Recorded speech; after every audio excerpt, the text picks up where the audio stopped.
Hello everyone, welcome back to my channel. It's a special day. It's Christian Dior's birthday.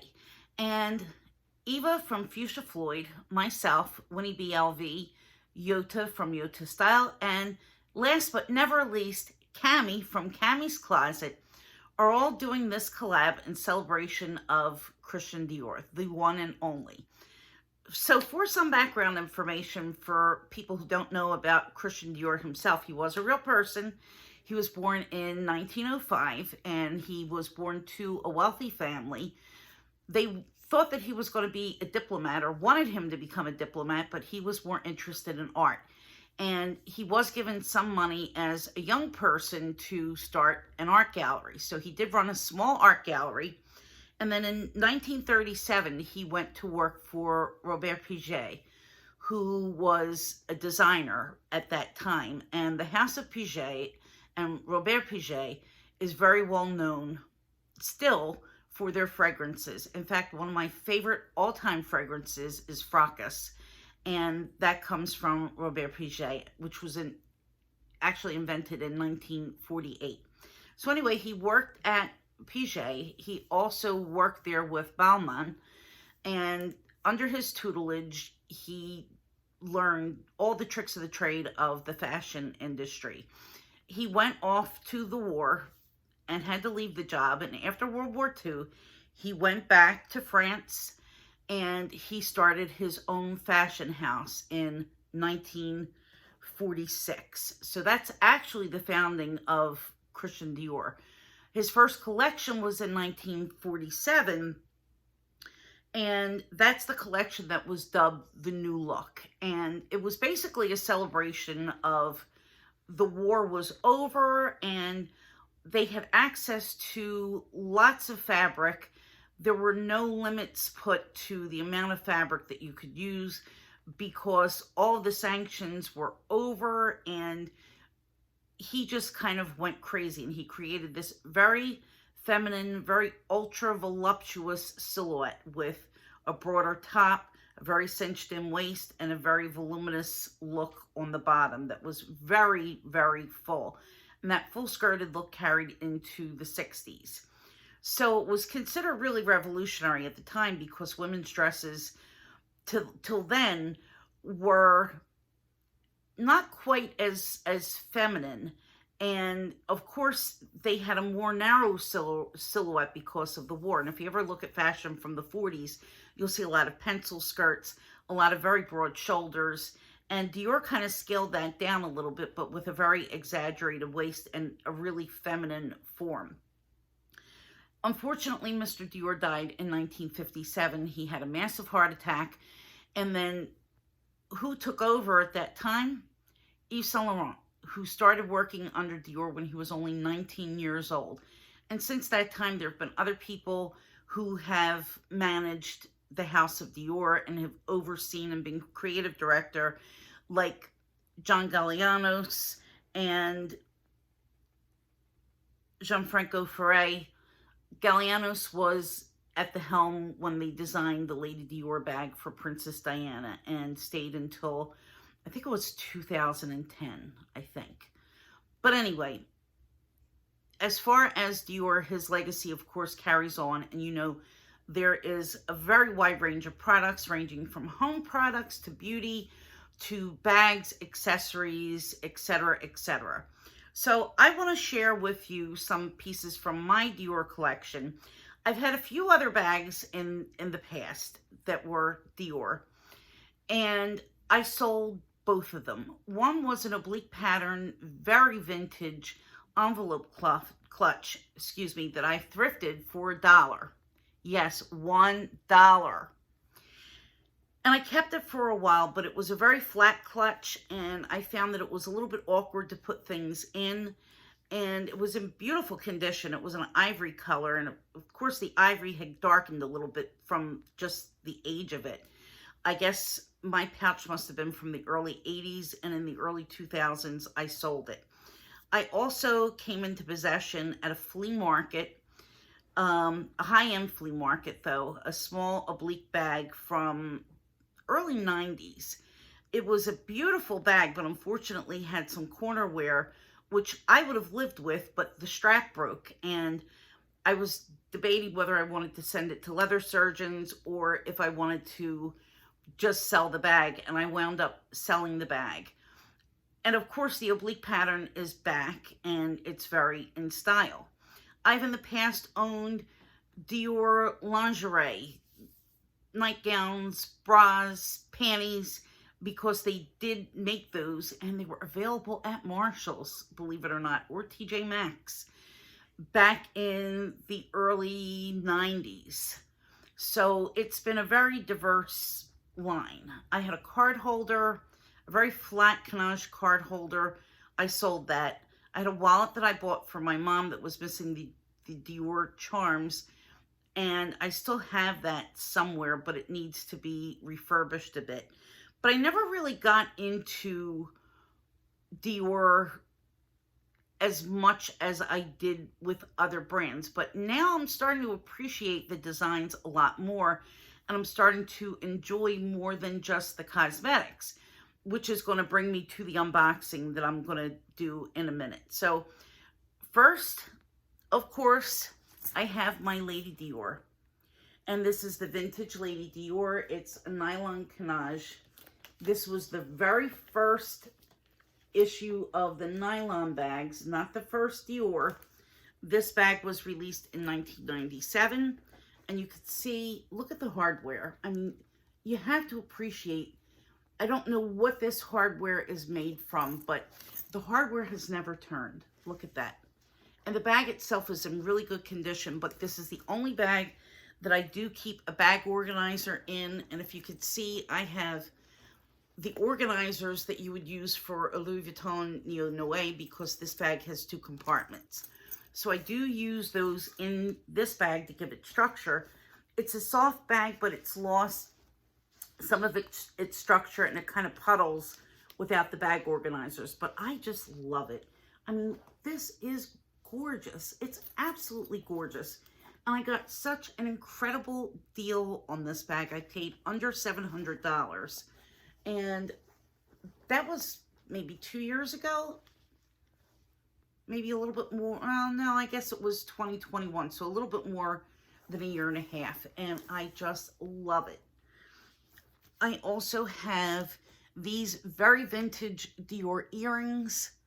I want to take one off so that you can see it a little bit better. They look like ribbons, and they have a butterfly closure. And I don't know if you're going to be able to see these really so well, but this is what they look like. Sorry for my finger. I'm doing the best that I can. And they have some crystals, and they're gold tone. And in the back, you're probably not going to be able to see it, but it's labeled CHR Dior. And that's how you can tell the vintage pieces, because the logo or the stamping has changed over the years, but the CHR Dior was for older pieces. And I guess these probably are from the 80s by the looks of them, but I still think that they're really beautiful. Well, forgive me while I try to get these back in my ear before I lose something. So I have one other pair of vintage earrings from Dior. And these are just nice little everyday earrings. And it's these. They're the, I don't know if I'm going to just have to hold it like this. They're a silver tone metal. They're very heavy. It's silver tone metal and enamel. I could see it's a yin and yang. And I think these are just really pretty for every day. And I do wear these pretty frequently. And of course, I have tons of Dior makeup. I've done lots of Dior beauty unboxings. This is the really beautiful lipstick case that came out fairly recently, I guess within the last year. It's denim with the silver Dior. And now we're at the unboxing portion of this video. There was supposed to be another item to go with this, but I haven't received it yet. The reason why I bought this item is because of the second piece, which is going to be coming hopefully within the next week. So you're going to have to tune back in to see exactly what it is. So here's the box. And it's not a beauty item. I'm going to open it up.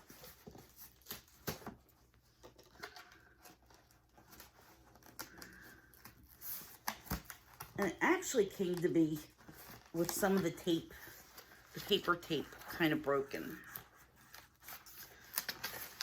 But nothing was touched and the box wasn't open. So let's open the box. I haven't opened this yet. I've had it here for a week and I really haven't had time to film this. And I was kind of waiting for my item number 2 to come. So, all right, we're open. Make sure that this is gonna, yep, okay. And here to reveal,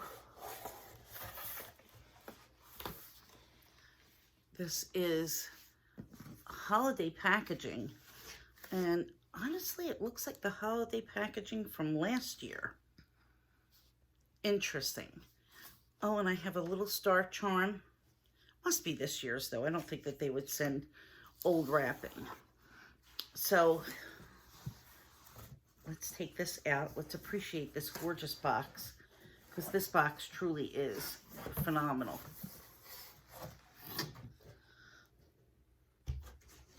Set this down. I'm so excited. It's actually much heavier than what I expected the box would be, but I think the box itself is substantial. So let me show you. I got the plain star charm, which is gorgeous. Let's take that off very carefully.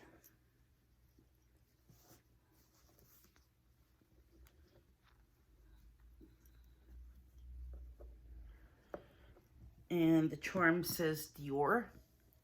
This is actually the first item that I've actually gotten from the boutique that's not a makeup item. So let's undo the ribbon together, or maybe let me just slide it off. Let me slide this off. And we're going to take a look together.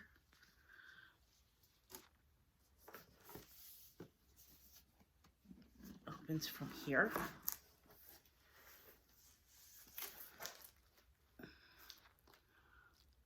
And you can see it's sealed with the Dior sticker.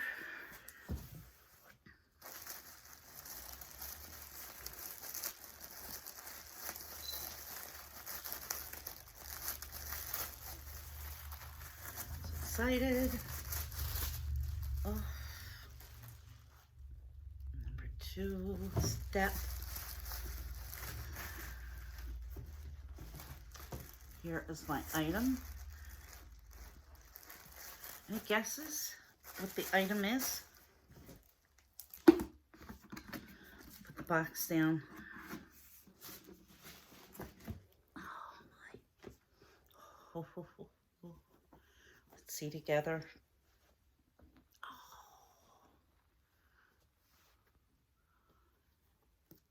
I have the 30 Montaigne pouch. And it's the navy and I guess off-white oblique. And it's the embroidered oblique fabric. Let's do a little ABS. Some gold tone on the tab. And it's got the Dior logo. Here's the back. The other side. And it's got a zip top. Now, you might be wondering, why did I get this? Did I order a conversion kit? And the answer to that is no, I did not order a conversion kit. So let's take another look. Here's the logo. There's a leather tab behind it. It's trimmed in cowhide. And the tag says, we invite you to try this item at your convenience, taking care to retain its label. In case of return, please note that it can only be accepted in its original condition with the label attached. So, okay, we're going to leave that on. And